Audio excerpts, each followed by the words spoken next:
वेळा वीर पाचवा भूताचा गोळा पाचा इंद्रियाचा पाडा एकही भस्म होय. आता झाले 5 विषयाचा गोळा म्हणजे देह आहे, 5 भूतांचा गोळा देह आहे, 5 विषयांचा याच्यावर पगडा आहे.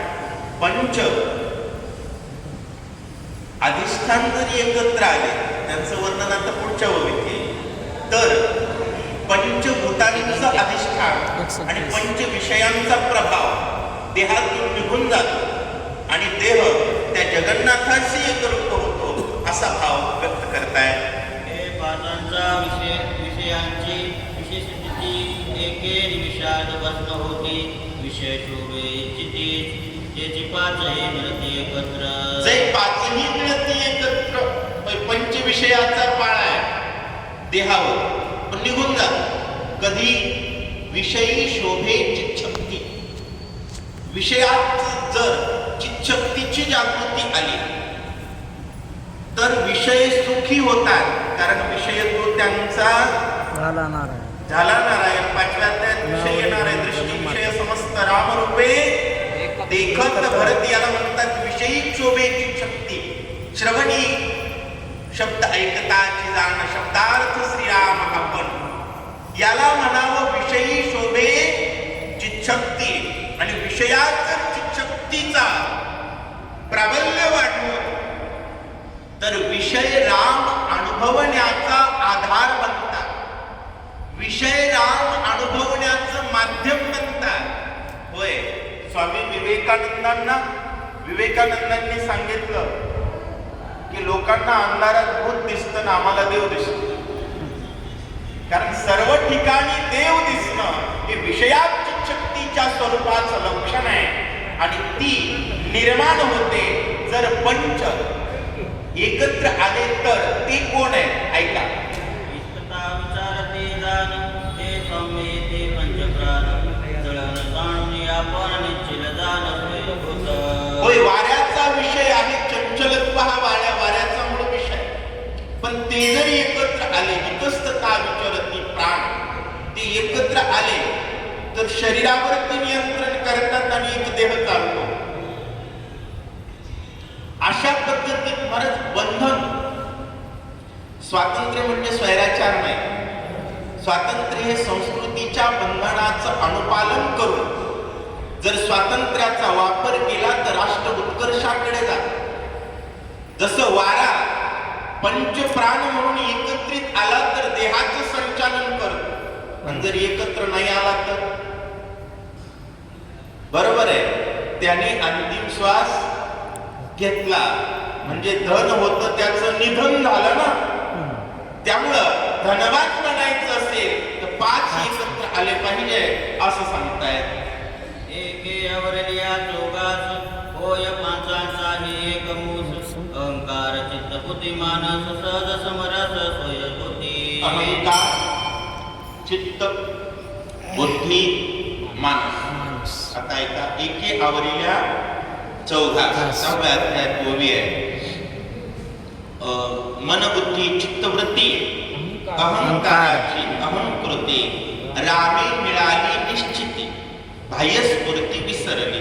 मन बुद्धी चित्तवृत्ती आणि अहंकार ही 5 जण.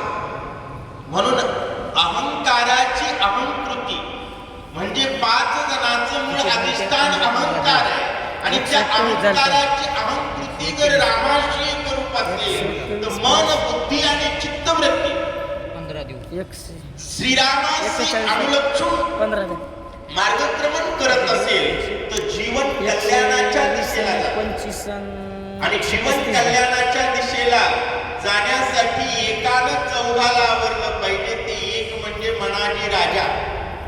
कोण राजा आहे या देहाच्या गावचा? मनाजी राजा. मन करारे प्रसन्न, सर्व सिद्धीचे कारण. मनाच्या आधारानं व्यक्ती ब्रह्माशी एकरूप होऊ शकतो 5 एकत्र आले तर, असं सांगतात. पाचाची ऐकात्मता घडी काळाचे अनुकूलाता कायसा काळ नियंता ब्रह्म सायुजता हातातडे. होय, 5ची एकात्मता. 5 जरी एकत्र आले, कोणते 5? मनबुद्धी चित्तवृत्ती अहंकाराची अहंकृती ही जर पाच एकत्र आले तर कायसा काळ नियंता, म्हणजे जगावर नियंत्रण कोणाचं आहे? काळ. पण कळी काळात ते हाणोनी लाथा, त्यांना लाथा हाणता येतील आणि जग पायावर माथा टेकेल या पात्रतेला साधकाची दशा. सगळ्या उभ्या कोणासाठी आहे? साधकासाठी आहे. नागमारा सांगतात जिनोनी शिव शिव पदवी स्वरूप स्वरूप स्वय भोवे पूर्ण ब्रह्म तत्व ढसाय जीवे पंचैक्य भावी पद ऐसे. पंच ऐक्य भावी फायदा सांगितला बरं या 5-6 ओव्यामध्ये. पंच जर एकत्र आले तर फायदा काय? पदव्या आहेत काय? कोणत्या? जीव शिव या पदव्या. जिनोनी जीव शिव पदवी, या पदव्या काढून घेऊन ब्रह्मत्वाचा ठसा. मोतीराम महाराज कोण आहे? ब्रह्मस्वरूपाशी एक रूप आहे. माधव बाबा कोण आहे? ब्रह्मस्वरूपाशी एक रूप आहे. त्यांच्याकडे इतर पदव्या नाहीत. कारण पंच ऐक्य भावी पद ऐसे, 5 एकत्र जर आले आणि त्या भावनेने जर जीवन जगलं तर साक्षात राम म्हणता रामची होईजे, नाही तर म्हणतोय राम चित्तात काम. त्याच्या जीवनाचा एकच फायदा यम. लक्षात घ्या बाबा, चित्तात देव देव बसे चित्ती, त्याची घडावी संगती असं सांगताय. 5-0-0-1-0-7 मायबाप खरं म्हणजे या छोट्या छोट्या ओव्यावर विश्लेषणाची व्हिडिओ बनवायला पाहिजे बरोबर. कारण कार्यक्रमात या ओव्या सुटत नाही. चंचल बुद्धीनं काहीतरी मागं पुढं होतं, सूत्र बसत नाही. तरी प्रयत्न केलाय मोतीराम महाराजांच्या कृपेने. या ओव्या विशेष आहे, गरजेच्या आहे, साधकाला ब्रह्मत्वापर्यंत नेण्यासाठीच्या गरजेच्या आहे. आणि हनुमंता या लागे तू आणि मी आणि आपण मिळून किती जण झालो? 5. 5 एकत्र आल्यानंतर एवढे फायदे आहेत. आणि एवढे फायदे असल्यानंतर उशीर करतो तो शहाणा नाही. शहाणा तो धनी येत आहे माझी हनुम्या शहाणा. शहाणा असणाऱ्या हनुमंता काय करा? प्रभू रामचंद्र भगवान की जय.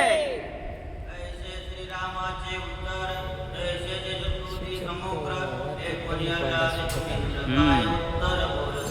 हनुमानजींना आनंद वाटला. मला सगळेच सत्कार्याची प्रेरणा देतात. एखादा माणूस जर आला गुरुजींना म्हणलं महाराज आम्ही रामायण लावायला, तर आनंद वाटणार आहे. प्रत्येक जण जर म्हणू लागला जय श्रीराम तर आम्ही तेने सुखी. मना विठ्ठल विठ्ठल मुखी. जग राम रसाचा चारा घेण्यासाठी आतुर आहे आणि त्याला जगन्नाथाची साथ आहे. तर जगमित्र असणारे बजरंग बली उड्डाणासाठी सज्ज आहे असं सांगतात. पत्र ओलांडून असता केले गेले पालती केली लंका.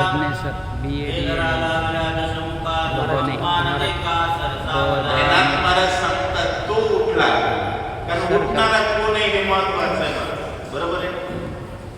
उठणारा जर अवतालात मान द्यायलाय, जर बैल बशा असेल, बैल जर बशा असेल तर बघणाऱ्याला बरं वाटत नाही. तो हनुमान देखा सरसावला, ज्यानं एका उड्डाणानं समुद्र मागे टाकला आणि लंका पालथी केली, सीताशुद्धी आणली, ज्याचं ट्रॅक रेकॉर्ड हे आहे तो उठला. हनुमान सुतपका देवी दूरदुद्धि राजार्या देवी पुष्पवृष्टी केली आगवी देवदेववी मारुती. आणि देव लोकांना खात्री पटली ज्या अर्थी हा उठलाय, होय त्या अर्थी लक्ष्मण उठल्यात जमाय. म्हणून देव लोकांनी पुष्पवृष्टी केली हा भाव व्यक्त करतात. 4-5 घे. गौरदेह विठ्ठल श्री ज्ञानदेव तुकाराम